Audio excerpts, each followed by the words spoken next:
Juan 8:44. Señor, bendice esta clase en el nombre de Jesús. Lo pedimos. Amén. Juan 8:44 dice: Vosotros sois de vuestro padre el diablo, y los deseos de vuestro padre queréis hacer. Él ha sido homicida desde el principio y no ha permanecido en la verdad, porque no hay verdad en él. Cuando habla mentira, eso no dice que cuando él habla mentira, dice cuando habla mentira. Entonces, es como, tal vez han oído ese chiste: ¿cómo sabes cuando un abogado está mintiendo y cuando se mueven los labios? Bueno, realmente para Satanás eso es exactamente la verdad. Cuando habla mentira, dice acá, porque, cuando habla mentira, de suyo habla, porque es mentiroso y padre de mentira. Después en Apocalipsis 12,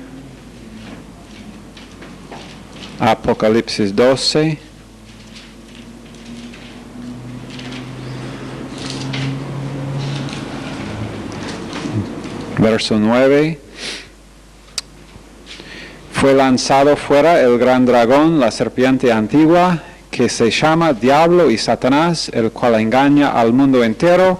Fue arrojado a la tierra y sus ángeles fueron arrojados con él. Entonces oí una gran voz en el cielo que decía: ahora ha venido la salvación, el poder y el reino de nuestro Dios y la autoridad de su Cristo, porque ha sido lanzado fuera el acusador de nuestros hermanos. Estoy leyendo estos versos no tanto en este momento para estudiar los eventos de los últimos días, sino para entender algo acerca de nuestro adversario.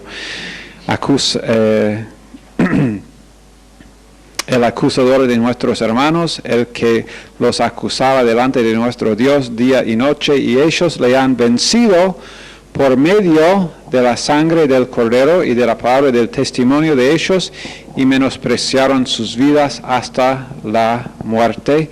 Apocalipsis 12, verso 1. Vi a un ángel que descendía del cielo con la llave del abismo y una gran cadena en la mano, y prendió al dragón, la serpiente antigua, que es el diablo y Satanás, y lo ató por 1000 años, y lo arrojó al abismo, y lo encerró, y puso su sello sobre él, para que no engañase más a las naciones hasta que fuesen cumplidos 1000 años. Y después de esto debe ser desatado por un poco de tiempo. Después en Ezequiel 28, Ezequiel 28, verso 11.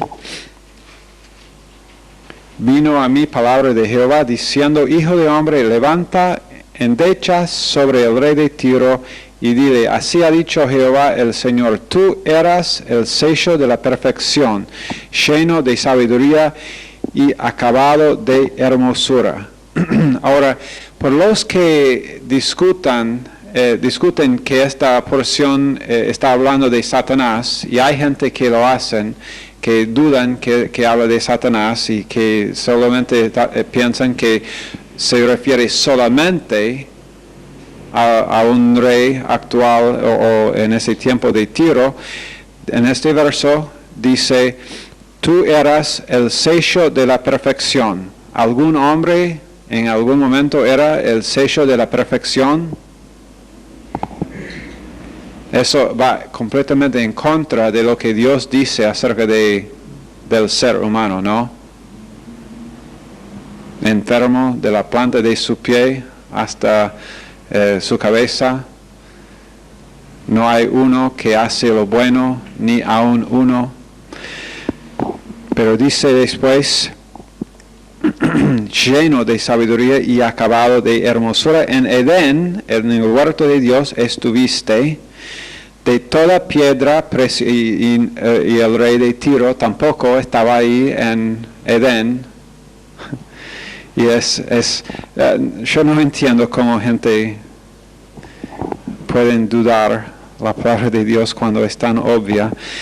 De toda piedra preciosa era tu vestidura, de cornerina,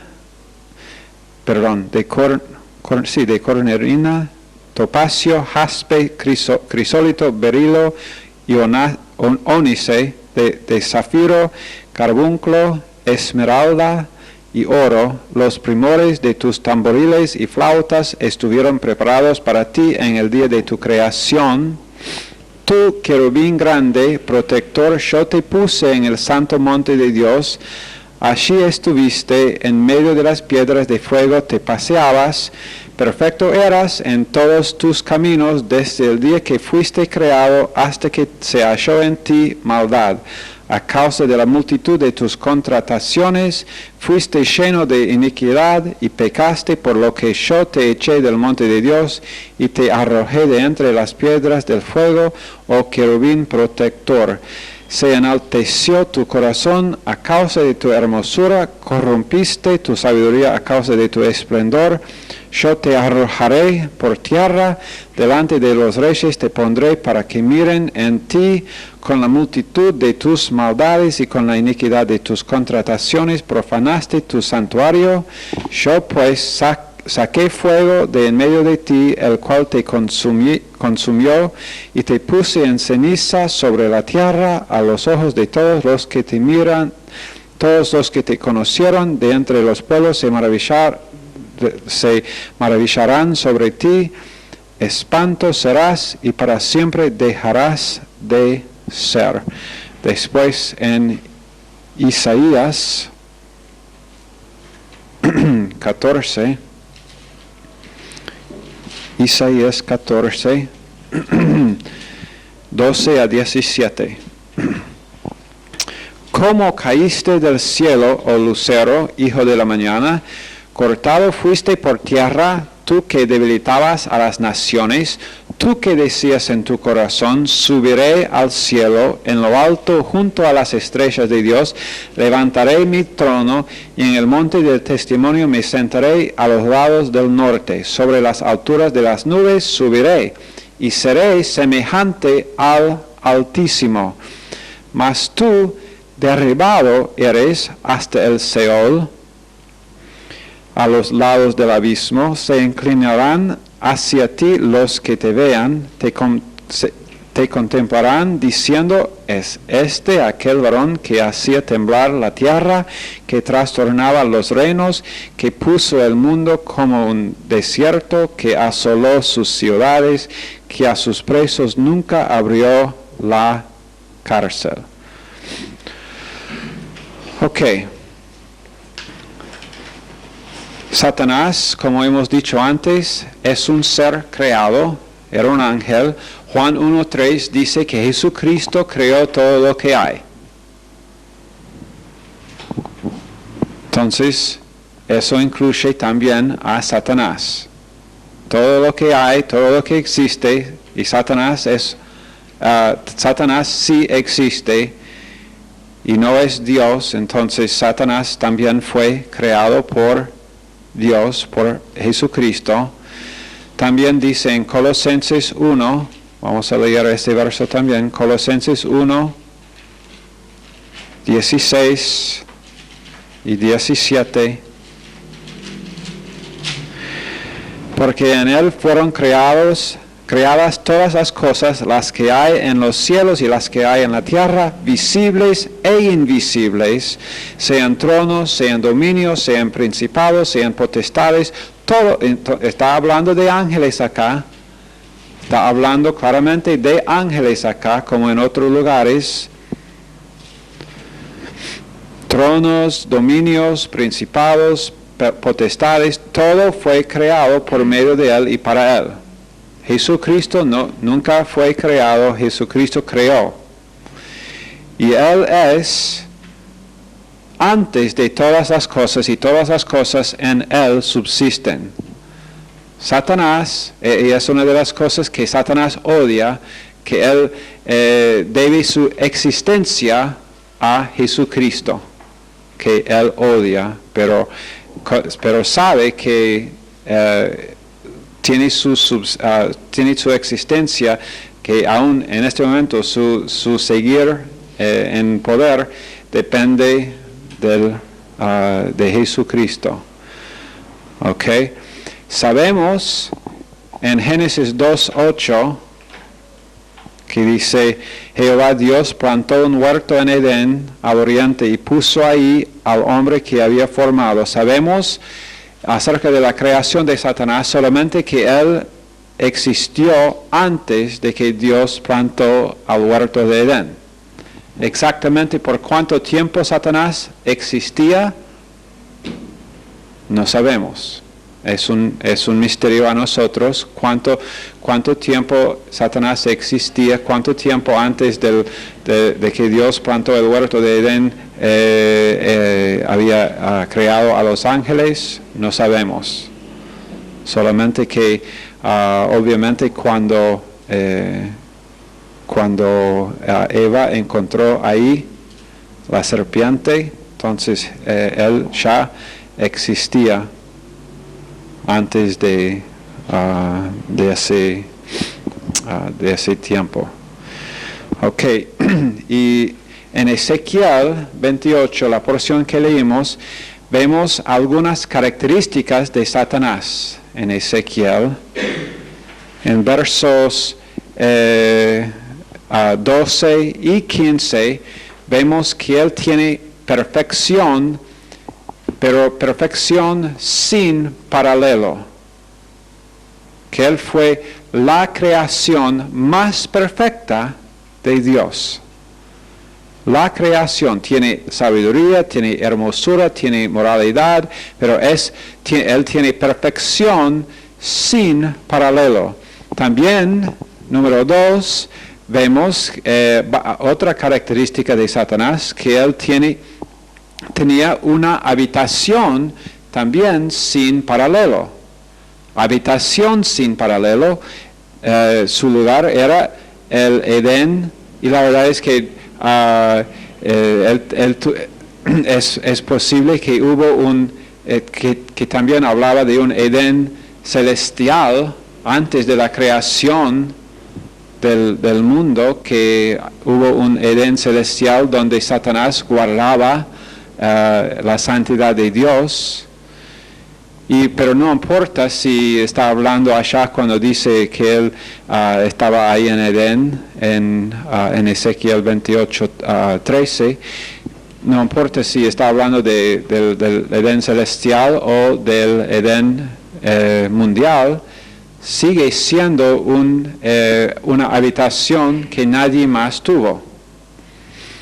También tiene, número 3, una vestimenta sin paralelo. Una vestimenta sin paralelo.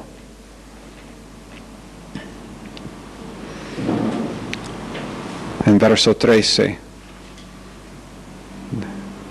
la descripción de su vestido indica algo de la gloria que Dios le había otorgado. También, número 3, número 4, Satanás tenía una función sin paralelo. Tenía una función sin paralelo. Custodiaba la santidad de Dios, Génesis 3:24, como querubín, y del trono de Dios, Ezequiel 1:5.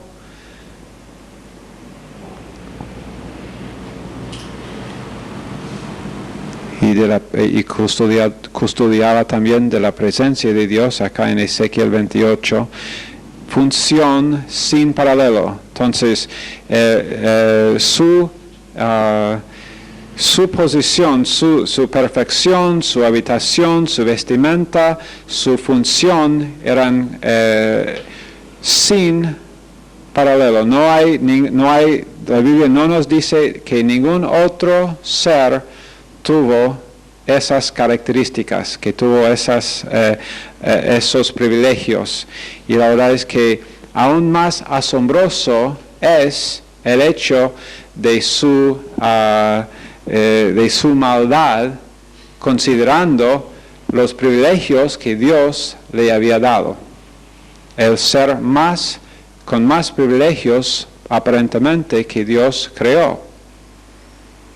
Pero hay un principio acá, porque lo hemos visto en este ministerio que pregunta a Pastor Stevens quiénes han sido las personas que han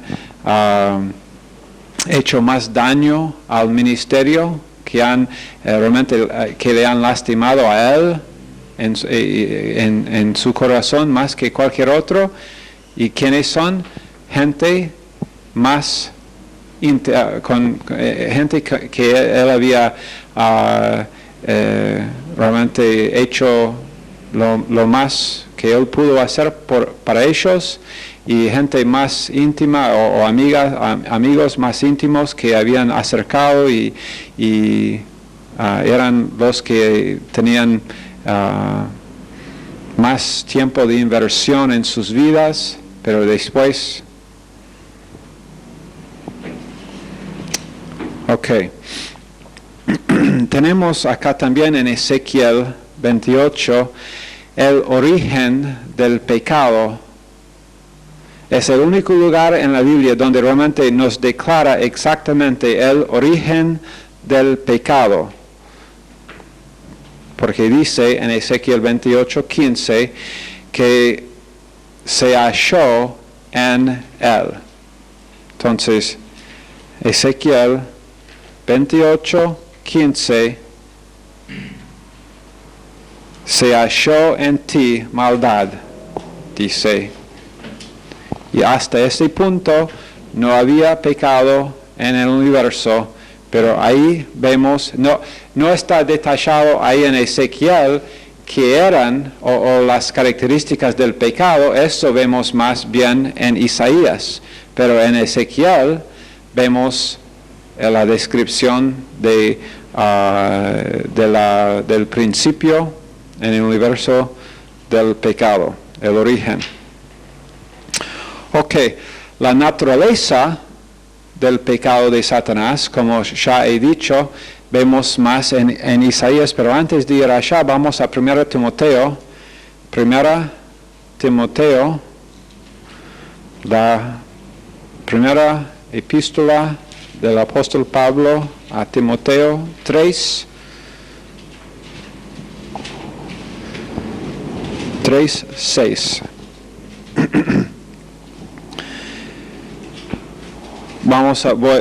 Por contexto voy a leer que está hablando en verso 1, está hablando de un obispo. Si alguien quiere, si alguno anhela obispado, buena obra desea, pero después comienza a dar definición, y él dice en verso 6, no un neófito, no sea que envaneciéndose caiga en la condenación del diablo.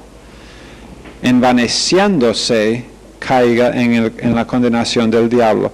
Y ahí está también, se refiere al pecado original de Satanás.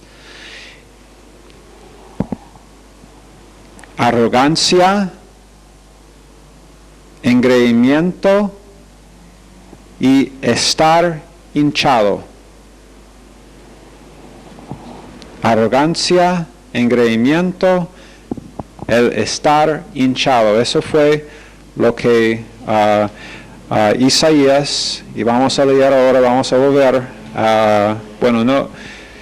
No voy a leer todos los versos, pero voy a leer parte de lo que habíamos dicho antes en Isaías 14, de las 5 declaraciones de Satanás. 5 yo haré, los 5 yo haréis de Satanás. Primero, en su orgullo, en su arrogancia, estaba hinchado con sí mismo. No olviden de lo que ya hemos dicho acerca de lo que dijo Ezequiel de él, que tenía tanta posición, todo sin paralelo, nadie como él, creado. Y sin pecado, sin una naturaleza de pecado, pero se halló en él después pecado, porque él tenía libre albedrío, y sabía Dios que Satanás, que uno de sus ángeles iba a rebelar contra él. Claro que sí. ¿Eso hace Dios responsable para la maldad? En ninguna forma. ¿Creó Dios maldad o pecado? Cada cosa que Dios ha creado fue bueno, fue perfecto. Pero cada ángel y cada ser humano Dios creó. Bueno, cada ser humano Dios no creó. Dios solamente creó 2 seres humanos. Solamente Adán y Eva. El resto de nosotros somos resultado de propagación de la raza humana, pero Dios creó la raza con Adán y Eva, y después a cada uno, a nosotros, Dios nos ha dado libre albedrío, y Él dio libre albedrío a Satanás y también a cada ángel, y Satanás en su libre albedrío dijo, miran las 5 declaraciones, subiré al cielo, tenía acceso al cielo, él era guarda de la santidad de Dios. Pero ahora cuando él dice subiré al cielo, esto expresa su deseo de ocupar el lugar de Dios. De ocupar el lugar de Dios. Después dice, junto a las estrellas de Dios levantaré mi trono. Junto a las estrellas, a los ángeles de Dios, yo levantaré mi trono. Entonces, Satanás quiere gobernar los ángeles. Dice, yo voy a gobernar, no voy a ser como uno de ustedes, sino voy a gobernar. También dice, en el monte del testimonio, número 3, en el monte del testimonio, me sentaré a los lados del norte. Esto habla de la ambición de Satanás de gobernar el universo. Su ambición de gobernar el universo. Dice número 4, sobre las alturas de las nubes subiré. Entonces, muchas veces en la Biblia, nubes son asociadas con la presencia de Dios. Entonces, él deseaba la gloria que pertenecía a Dios. Él deseaba la gloria que pertenecía a Dios. Cuando él dice, sobre las alturas de las nubes subiré. Y después, declaración número 5. Y la declaración final, él dice, yo seré semejante al Altísimo. Es importante acá, él no dice, yo voy a hacer todo el opuesto de Dios. No. Él dice, yo seré semejante al Altísimo.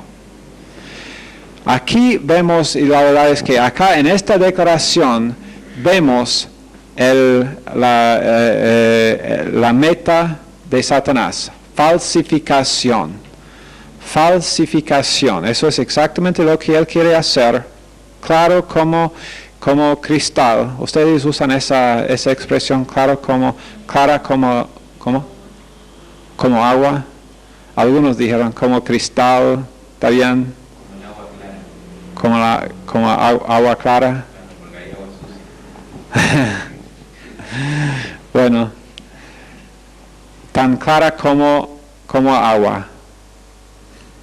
Como agua mineral que viene de encima de Aconcagua. ¿Está bien? No como agua del río Paraná acá en Rosario. Esa agua no es tan clara.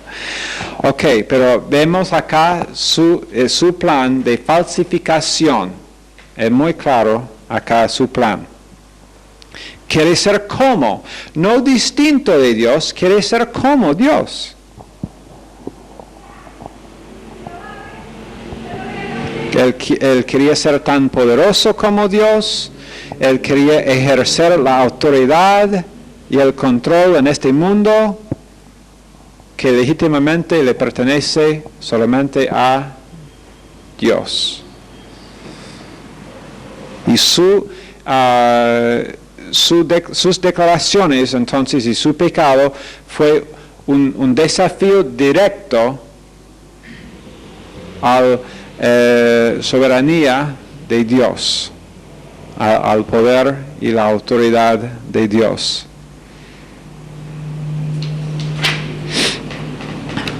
Ok. Satanás en Génesis 3:15 es la primera vez que vemos su odio hacia Cristo, su animosidad hacia Cristo, cuando Dios dice, pondré enemistad entre ti y la mujer, y entre tu simiente y la simiente suya, esta te herirá en la cabeza. Hablando de Cristo, hablando de Jesús, esta te herirá en la cabeza, y tú, Dios está hablando a Satanás acá, tú le herirás en el calcañar, hablando de tú vas a hacerle sufrir, pero él te va a matar.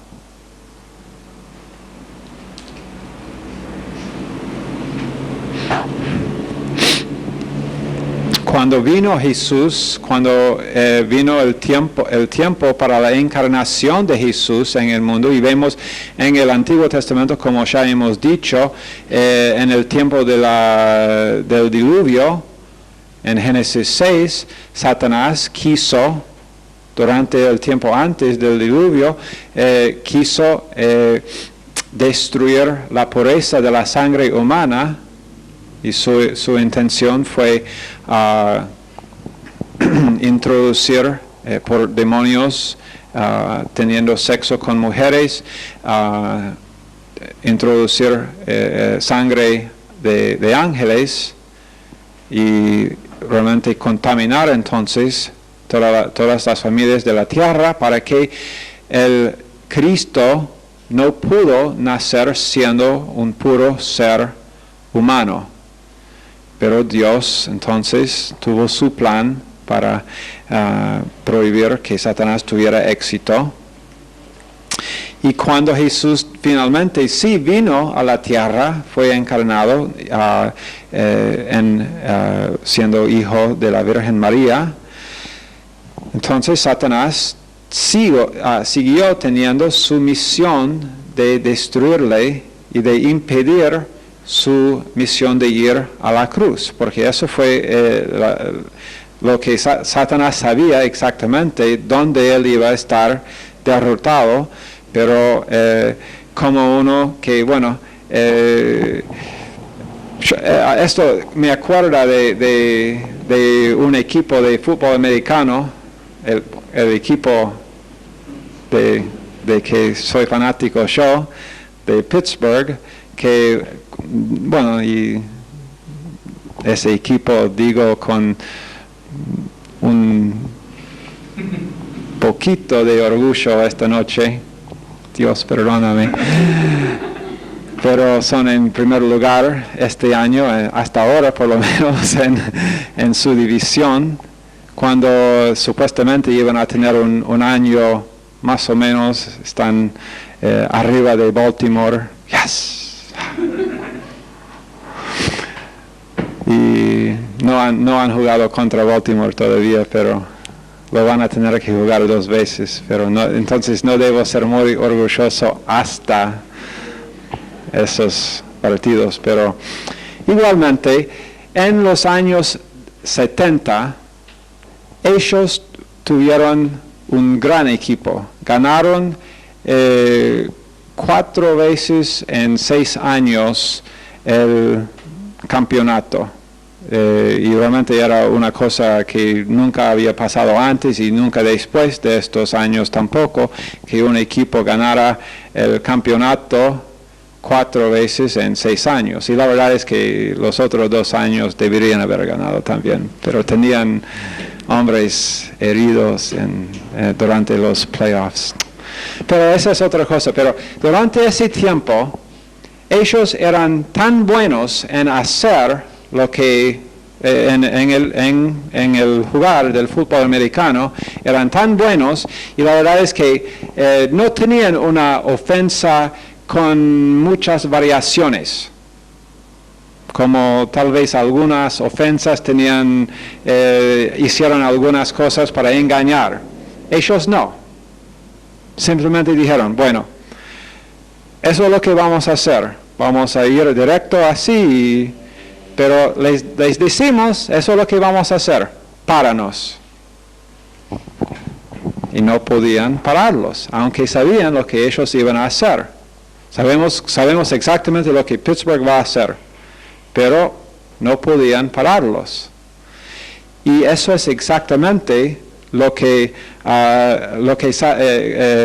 me hace pensar acá de Satanás, porque Satanás sabe el plan de Dios de hacer morir a Jesucristo en la cruz para realmente, finalmente, derrotar a Satanás.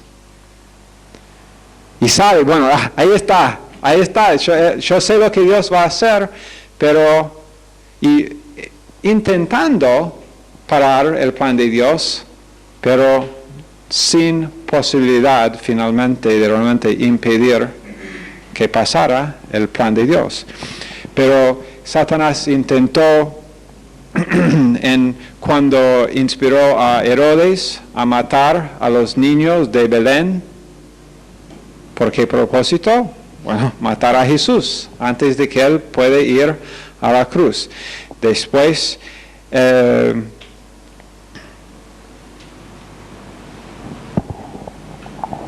cuando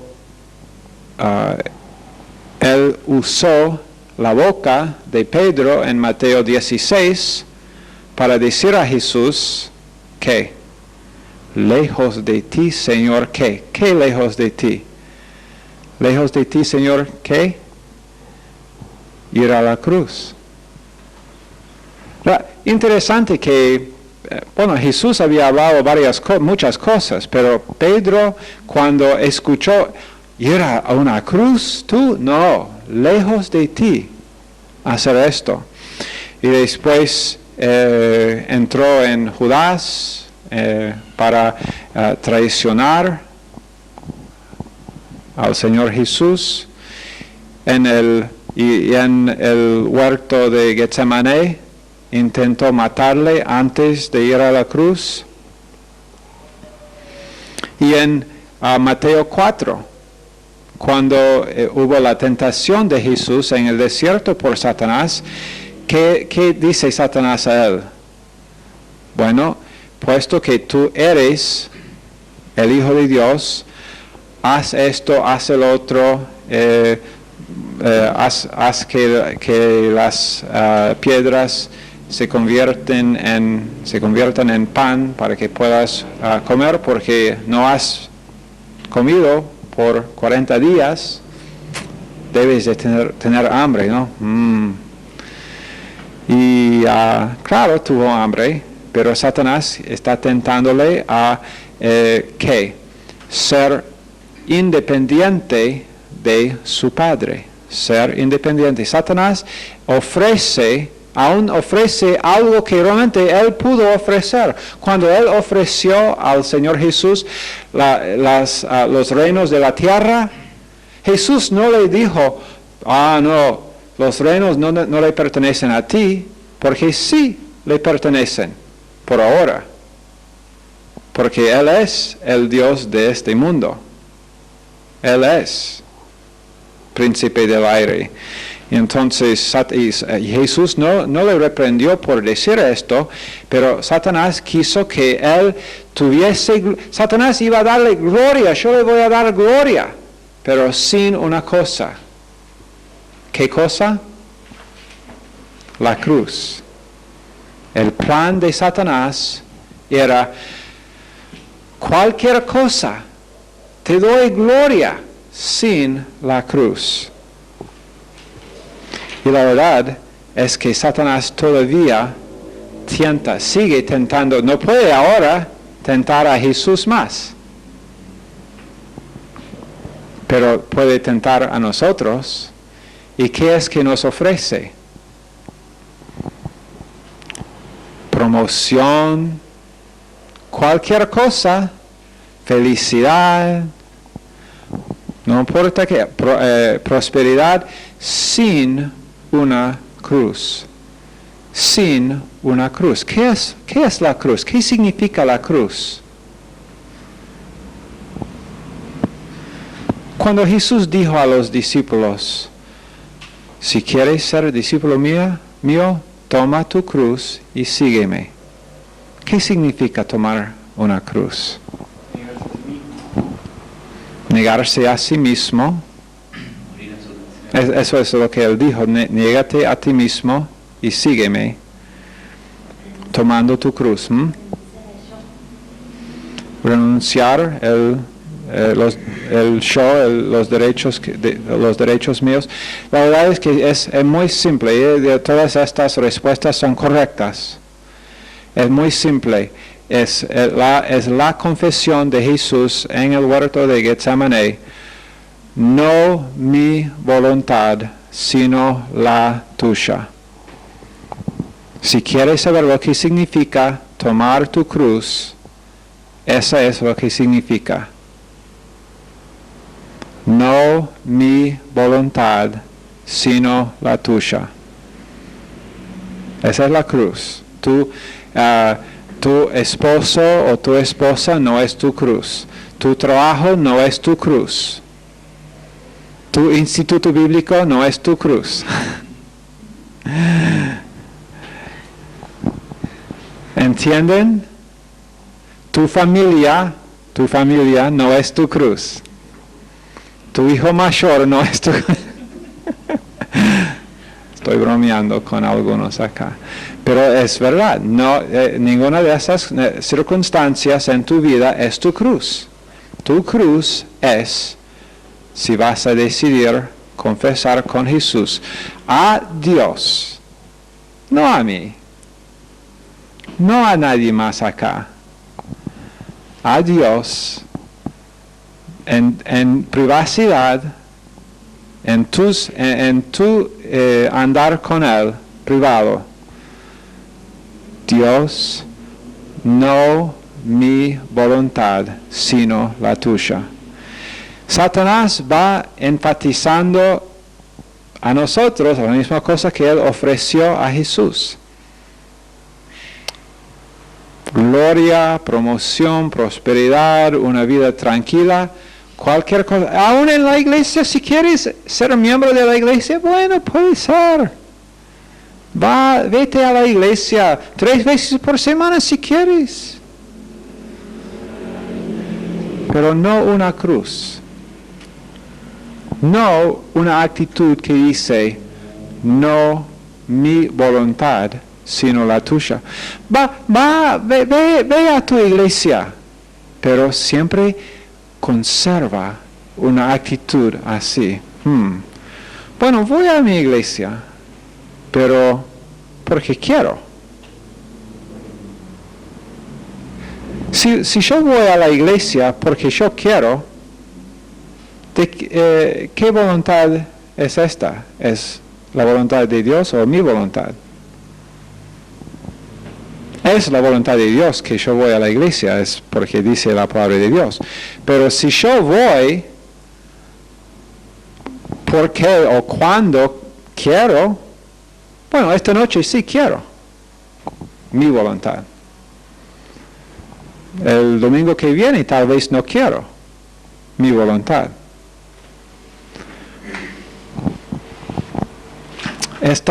Este ministerio, la verdad es que hay gente que viene un rato a la iglesia Mayor Gracia acá en Rosario, en Granburg, en Santiago de Chile, en Baltimore, en muchos lugares del mundo. Hay gente que van a venir a visitar a la iglesia Mayor Gracia por haber escuchado un programa de radio o cualquier cosa y les gusta la doctrina, la enseñanza.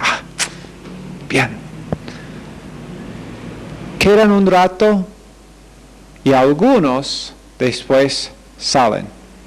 Y no estoy diciendo que no hay otras iglesias que predican igual, porque sí hay.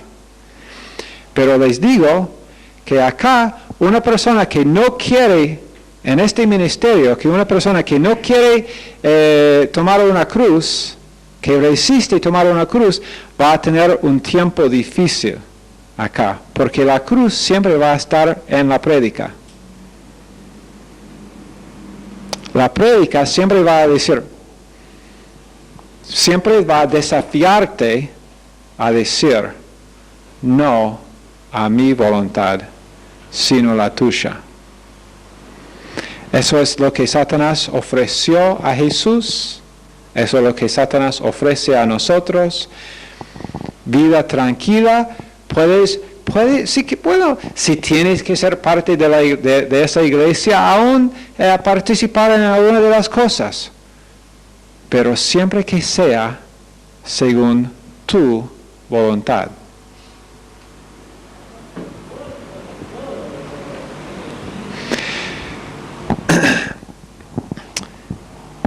Si yo solamente hago lo que yo quiero hacer, aunque a veces voy a querer hacer lo que Dios quiere que yo haga, ¿me entienden? A veces voy a querer hacer lo que Dios quiere que yo haga. Pero ¿es esa la prueba de obediencia? No. ¿Cuándo se ve la prueba de obediencia? Cuando no es mi voluntad. Cuando no quiero. Ahí tengo oportunidad para tomar mi cruz. ¿Entienden? Ahí está la cruz. Cuando no quiero, pero lo hago, no con una actitud de autojusticia, pero con una actitud de obediencia, sabiendo que, bueno, no soy hipócrita por obedecer lo que yo creo de la palabra de Dios.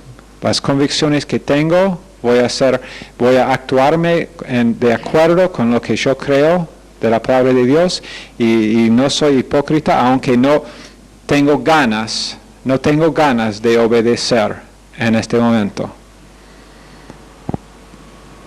Y la verdad es que ahí, en este momento, hay algo que está pasando que es muy, muy importante en nuestras vidas.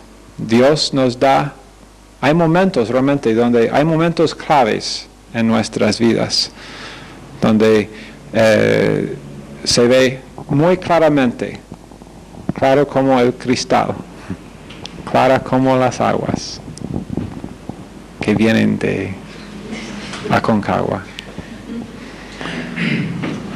Ok, no he terminado ni la tercera parte de lo que quisiera comunicar ahora, Me parece que, que no tendremos el examen el lunes, sino el martes, me parece, porque no creo que voy a poder terminar con todo lo que hay este jueves. Entonces, este jueves terminaremos con Satanás. El lunes tendremos una clase sobre demonios, cómo son y qué hacen los demonios. Y después el martes, pienso, tendremos otro examen. Que no será, el examen del martes será un examen muy corto, no muy largo, solamente sobre Satanás y demonios. ¿Ok? Señor, bendice cada estudiante. Gracias por la oportunidad de estudiar tu palabra. Señor, usa esta definición que hemos recibido de tu palabra para guardar nuestros corazones en el nombre de Jesús. Amén.